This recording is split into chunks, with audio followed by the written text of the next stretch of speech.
Okay mga idol, ito pangatlong upload natin. So ang ganda ng laban na to. Mga bata lang kalaban namin pero pinahirapan kami. Dalawa lang matangkad dito, si Nogi at saka yung kakampi niya. Tapos ang liliit na nung kakampi niya pero ang bibilis as mga shooter. So kaso nga lang wala akong taga-video ngayon.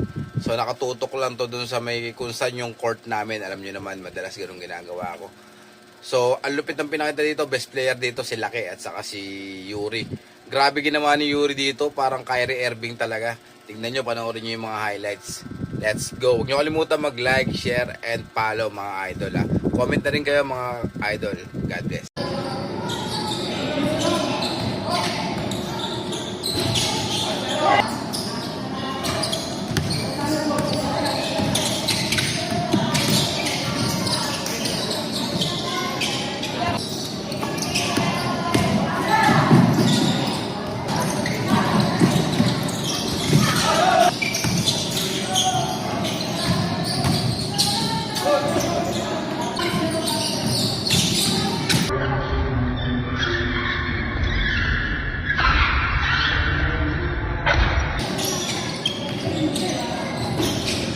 Gusto mo na manahimik, ha? Ha?